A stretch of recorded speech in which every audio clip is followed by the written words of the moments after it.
નમસ્તે વિદ્યાર્થી મિત્રો, આપણે જીવનની ભૌતિક ગુણવત્તા સુધારણા એ બાબતમાં જે 10 પરિબળો હતા એની ચર્ચા કરી. જો ઉપરયુક્ત 10 બાબતોમાં સુધારો થઈ રહ્યો છે તો દેશમાં માનવ જીવનની ભૌતિક ગુણવત્તા સુધરી છે તેમ કહી શકાય. જે આપણે 10 બાબતો જોઈતી એ 10 બાબતોમાં જો સુધારો થતો હોય તો એમ કહી શકાય કે જીવનની ભૌતિક ગુણવત્તા જે તે દેશની સુધરેલી છે. જો સુધારો ન થયો હોય તો કયા ક્ષેત્રમાં સુધારાની જરૂર છે તે જાણી તેના ઉપાયો યોજી દેશના વિકાસને વધારી શકાય છે. પછી એવું હોય કે અમુક ક્ષેત્રે સુધારો ન થયો હોય, અમુક બાબતોમાં સુધારો ન થયો હોય તો એ જાણીને એ ક્ષેત્રનો એ પરિબળનો સુધારો થાય એના માટેના પ્રયત્નો કરી શકાય ને એવી રીતે એ ભૌતિક ગુણવત્તા સુધરી શકે. માનવ જીવનના કોઈપણ નિર્દેશકને સાપેક્ષ રીતે પણ રજૂ કરી શકાય. સૌથી ઊંચું મૂલ્ય ધરાવતા નિર્દેશકને 100નો આંક અપાય છે, એટલે કે એનો આંક છે આપણે રજૂ કરી શકાય. એવી રીતે પણ થઈ શકે છે. જીવનની ભૌતિક ગુણવત્તા સુધારવા ઉપર વિકાસશીલ દેશો હવે વધારે ધ્યાન આપે છે. આપણે જોયું હતું કે માણસનો આર્થિક વિકાસ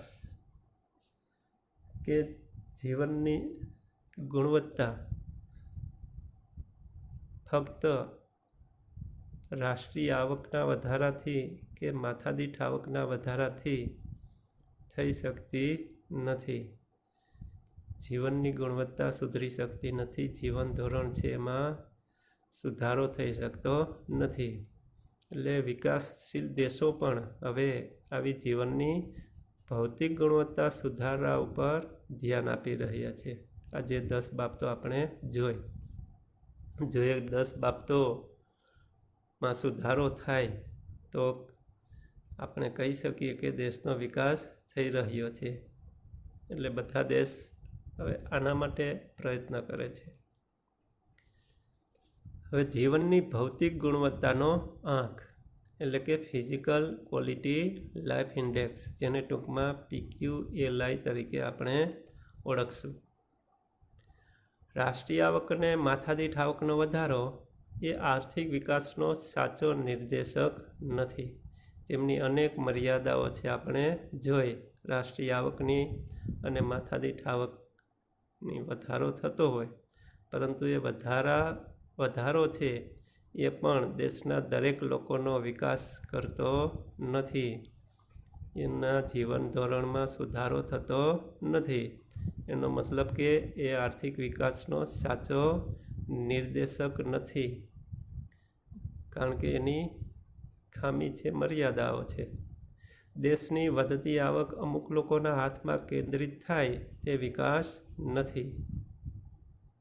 હવે આ બંને બાબતમાં રાષ્ટ્રીય આવક અને માથાદીઠ આવક વધારો થયો હોય છતાં દેશના દરેક લોકોનું જીવન ધોરણ ન સુધર્યું હોય તો એનો મતલબ એવો હોય કે જે આવક વધી છે એ આવક અમુક લોકોની જ વધી છે, એટલે એ આર્થિક વિકાસ ન દર્શાવી શકે. દેશનો વિકાસ એવો હોવો જોઈએ જે ગરીબોના જીવન ધોરણને ઊંચું લાવે, નાગરિકોની પ્રાથમિક જરૂરિયાત સંતોષાય. વિકાસ કોને કહેવાય? તો કે દેશના લોકોની એકવાર તો પ્રાથમિક જરૂરિયાત સંતોષાવી જોઈએ અને જીવન ધોરણ પણ, ગરીબોનું પણ જીવન ધોરણ છે એ સુધરવું જોઈએ.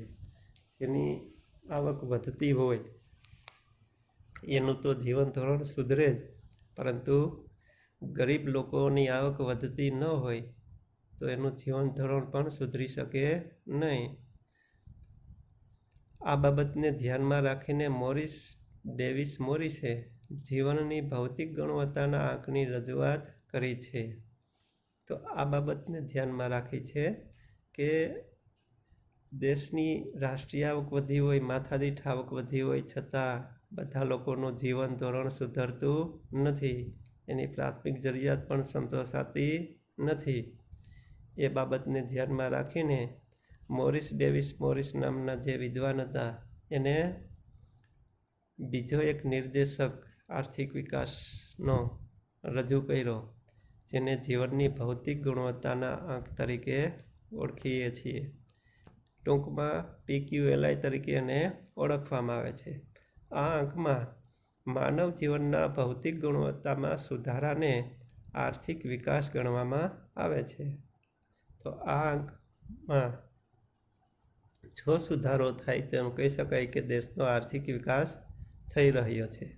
ને એ આંકનું નામ છે માનવ જીવનની ભૌતિક ગુણવત્તાનો આંક. જીવનની ભૌતિક ગુણવત્તાની કક્ષા આર્થિક વિકાસની કક્ષા દર્શાવે છે. જીવનની ભૌતિક ગુણવત્તાની કક્ષા કેટલી છે? જે આંક છે એ આંક જેમ ઊંચો તેનો મતલબ કે એનો આર્થિક વિકાસ છે એ પણ ઊંચો છે. એટલે એનો આંક છે, જીવનની ભૌતિક ગુણવત્તાનો આંક છે એ આર્થિક વિકાસનો આંક દર્શાવે છે, એટલે કે વિકાસનું પ્રમાણ દર્શાવે છે. કોઈ એક દેશ કે રાજ્યમાં બીજા દેશ કે રાજ્યની તુલનામાં માનવ જીવનની ભૌતિક ગુણવત્તા ચડિયાતી હોય તો તેનો અર્થ એવો થાય કે તે દેશ કે રાજ્યમાં આર્થિક વિકાસની કક્ષા એટલે કે સપાટી ઊંચી છે. કોઈ એક દેશ કે રાજ્યની સરખામણીમાં બીજા રાજ્યની જો આ માનવ જીવનની ભૌતિક ગુણવત્તા આંક ઊંચો હોય તેમ કહી શકાય કે એ દેશ કે રાજ્યનો આર્થિક વિકાસ છે એની પહેલાં દેશ કે રાજ્ય કરતાં વધુ છે, આર્થિક વિકાસ એનો વધારે છે. ભૌતિક જીવનની ગુણવત્તા માપવા માટે 3 ધોરણો દર્શાવાય છે. જે મોરિસ ડેવિસ મોર્સીએ જે આ આંક રજૂ કર્યો છે એના માટેના 3 બાબતો જે છે એની ચર્ચા કરવામાં આવે છે, એને જોવામાં આવે છે. તો એ 3 બાબતો જોઈએ. ચાર્ટમાં બતાવેલ છે આપણને જીવનની ભૌતિક ગુણવત્તા, એની 3 બાબતો કે 3 ઘટકો. પેલું છે શિક્ષણનું પ્રમાણ, અપેક્ષિત આયુષ્ય અને બાળ મૃત્યુ દર. શિક્ષણનું પ્રમાણ તેમાં શું દર્શાવે છે? તો કે દેશમાં સાક્ષરતાનું પ્રમાણ શિક્ષણની સ્થિતિ દર્શાવે છે. દેશમાં શિક્ષણ મેળવેલી વસ્તીની ટકાવારીના આધારે શિક્ષણનું પ્રમાણ જાણી શકાય છે. સાક્ષરતાનું પ્રમાણ કેટલું છે? ભણેલા લોકોનું પ્રમાણ કેટલું છે? એટલે કે દેશની વસ્તીમાંથી શિક્ષણ મેળવેલી વસ્તીની ટકાવારી કેટલી છે? તો એને આધારે આપણે કહી શકીએ કે શિક્ષણનું જે તે રાજ્ય કે દેશનું પ્રમાણ કેટલું છે. બીજી બાબત છે અપેક્ષિત આયુષ્ય. બાળકના જન્મ સમયે તે કેટલા વર્ષનું આયુષ્ય ભોગવશે તેની અપેક્ષાને અપેક્ષિત આયુષ્ય કહે છે. અપેક્ષિત આયુષ્ય, બાળકનો જન્મ થાય તો એ વખતે એનું આયુષ્ય કેટલું હશે, ઓછામાં ઓછું કેટલું હશે, અથવા તો એ કેટલી ઉંમર ભોગવશે એની જે અપેક્ષા કરવામાં આવે છે એને કહેવાય અપેક્ષિત આયુષ્ય. એ અપેક્ષિત આયુષ્ય આમ સરેરાશ આયુષ્ય તરીકે ઓળખવામાં આવે છે ને જે પ્રજાનું સરેરાશ આયુષ્ય દર્શાવે છે. અપેક્ષિત આયુષ્ય વધે તો આરોગ્યની સેવાઓ સારી છે તેમ કહેવાય. તો જે આ અપેક્ષિત આયુષ્ય છે અથવા સરેરાશ આયુષ્ય છે એ સરેરાશ આયુષ્ય કરતાં જો એની ઉંમર વધારે થાય તો એમ કહેવાય કે એનું આરોગ્ય સારું હશે અથવા તો દેશમાં આરોગ્યની સેવા વધી છે. જો એ અપેક્ષિત આયુષ્ય કરતાં એની ઉંમર છે ઓછી રહે તો એમ કહેવાય કે એનું આરોગ્ય છે એ નબળું હશે. એનો મતલબ એ પણ થાય કે દેશમાં આરોગ્યની સુવિધા ઓછી છે. ત્રીજી બાબત અથવા ત્રીજું ઘટક છે બાળ મૃત્યુ દર. જીવતા જન્મેલા 10,000 બાળકોએ 1 વર્ષનું આયુષ્ય પૂર્ણ કર્યા પહેલાં મૃત્યુ પામતા બાળકોની સંખ્યાને બાળ મૃત્યુ દર કહે છે. જો બાળ મૃત્યુ દર ઘટે તો દેશમાં આરોગ્યની સગવડતા વધી છે તેમ કહેવાય. હવે બાળ મૃત્યુ દર એટલે તો કે દેશમાં 1,000 બાળકો જે જીવતા જન્મે એ 1,000 બાળકોમાંથી 1 વર્ષનું આયુષ્ય પૂરું થાય એ પહેલાં કેટલા બાળકો મૃત્યુ પામે છે એ સંખ્યાને બાળ મૃત્યુ દર કહેવામાં આવે છે. હવે જો આ બાળ મૃત્યુ દર ઓછો થાય એનો મતલબ કે આરોગ્યની સેવા સુધરી છે. જેવી રીતે અપેક્ષિત આયુષ્ય કરતાં ઓછું આયુષ્ય ભોગવે તો આરોગ્યની સુવિધા નબળી થઈ છે. એવી રીતે બાળ મૃત્યુ દર ઘટે તો આરોગ્યની સગવડતા વધી છે એમ કહેવાય. અને જો બાળ મૃત્યુ દર વધે તેમ કહેવાય કે આરોગ્યની સેવા જે છે એ કથળી છે, એટલે કે આરોગ્યની સેવાઓ પૂરતા પ્રમાણમાં મળતી નથી. PQLI બરાબર શિક્ષણનું પ્રમાણ વત્તા અપેક્ષિત આયુષ્યનો આંક વત્તા બાળ મૃત્યુ દરનો આંક, એવી રીતે એક પ્રકારનું સૂત્ર બનેલું છે.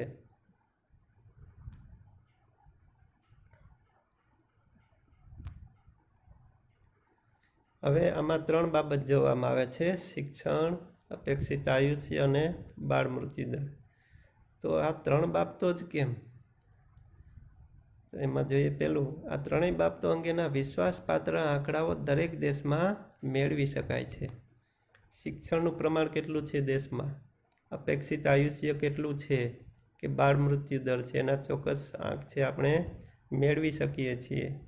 એટલે આંક આપણે સારી રીતે પ્રાપ્ત કરી શકીએ, એટલે આ બાબત લીધી છે. પછી આ ત્રણેય નિર્દેશકો કે પરિબળો પ્રયત્નો નહીં પરંતુ પરિણામ દર્શાવે છે. આ ત્રણેય નિર્દેશકો જે છે એને કારણે પરિણામ આપણને મળે છે કે આરોગ્યની સુવિધા વધી છે કે ઘટી છે. ત્રીજું, આ ત્રણેય બાબતો વસ્તુલક્ષી હોવાથી કામગીરીની તુલના માટે વાજબી ધોરણો પૂરા પાડે છે. ત્રણેય બાબતો વસ્તુલક્ષી છે એટલે કે ચોક્કસ આંક મેળવી શકીએ છીએ. તો એ આંકને હિસાબે આપણે સરખામણી કરવી હોય કોઈ જુદા જુદા દેશોની, રાજ્યની, તો એ તુલના આપણે કરી શકીએ છીએ. એટલા માટે આ 3 બાબતો લેવામાં આવેલી છે. એમાં પહેલી બાબત જોઈ શિક્ષણ. જીવનની ભૌતિક ગુણવત્તાનો મહત્વનો માપદંડ છે આ શિક્ષણ. મહત્વનો માપદંડ શિક્ષણ આ આંકમાં લીધો છે. શિક્ષણનો વધારો વ્યક્તિના કલ્યાણનો વધારો દર્શાવે છે. વ્યક્તિની કુશળતાને દેશના વિકાસની આવશ્યક બાબત ગણાય છે. શિક્ષણ છે એ શું છે? તો કે શિક્ષણનો વધારો થાય એનો મતલબ કે જે તે વ્યક્તિ કે પ્રદેશ કે દેશનું કલ્યાણ છે એ વધશે, એનો વિકાસ છે એ થઈ શકશે. એટલે એ કલ્યાણનો જ વધારો દર્શાવે છે. શિક્ષણનો વધારો મીન્સ કે કલ્યાણનો વધારો એટલે કે વિકાસનો વધારો દર્શાવે છે. શા માટે? તો કે વ્યક્તિની કુશળતાને દેશના વિકાસની આવશ્યક બાબત ગણાય છે. શિક્ષણ છે એનાથી વ્યક્તિની કુશળતા વધે છે, કામ કરવાની કુશળતા વધે છે. તો એટલા માટે શિક્ષણ છે એને માપદંડ તરીકે લેવામાં આવેલો છે. અપેક્ષિત આયુષ્ય. સામાજિક પરિસ્થિતિ અને સુખાકારીનું પ્રતિબિંબ છે અપેક્ષિત આયુષ્યનો વધારો. જો અપેક્ષિત આયુષ્યનો વધારો થાય તો એ શું દર્શાવે છે? તો કે સામાજિક પરિસ્થિતિ સારી છે અને લોકોની સુખાકારીમાં વધારો થયો છે બતાવે છે. પોષણ, તબીબી સારવાર તથા પર્યાવરણીય સંજોગોનું પરિણામ કે પ્રતિબિંબ છે. અપેક્ષિત આયુષ્ય છે આ પણ બતાવે છે કે આરોગ્યની સુવિધાઓ કેવી છે. અને બીજું પર્યાવરણીય સંજોગો. પર્યાવરણ કેવું છે? આર્થિક પર્યાવરણ. એવી રીતે કુદરતી પર્યાવરણ સિવાય આર્થિક પર્યાવરણ પણ એમાં બતાવે છે. અને ત્રીજું બાળ મૃત્યુ દર. સામાજિક પરિસ્થિતિ અને સુખાકારીનું પ્રતિબિંબ છે. બાળ મૃત્યુ દર શું બતાવે છે? તો કે સામાજિક પરિસ્થિતિ કેવી છે, લોકોની સુખાકારી કેવી છે, એ પણ આના બાળ મૃત્યુ દરથી આપણે જાણી શકીએ. જો બાળ મૃત્યુ દર નીચો હોય તો સામાજિક પરિસ્થિતિ અને સુખાકારી સારી છે એમ કહેવાય. બાળ મૃત્યુ દર પીવાના સ્વચ્છ પાણી, ઘરનું પર્યાવરણ, મહિલાઓની સ્થિતિ, માતૃત્વની કામગીરીનું સંવેદનશીલ પ્રતિબિંબ છે. બાળ મૃત્યુ દર એ સિવાય બીજી બાબતો પણ દર્શાવે છે. જો બાળ મૃત્યુ દર નીચો હશે તો એનો મતલબ કે મહિલાઓની સ્થિતિ સારી છે. માતૃત્વની કામગીરી એટલે કે જે બાળકની માતા છે એ માતાને પોષણયુક્ત આહાર મળે છે કે એવું આપણે કહી શકીએ. સ્વચ્છ પીવાનું પાણી, ઘરનું પર્યાવરણ કેવું છે, ઘરની પરિસ્થિતિ કેવી છે, એ બાબત આપણને બાળ મૃત્યુ દર ઉપરથી જાણવા મળે છે. એટલે આ ત્રણેય બાબતો છે એનાથી અમુક બાબતો આપણે જાણી શકાય. એટલા માટે આ આંકનું મહત્ત્વ સારું છે.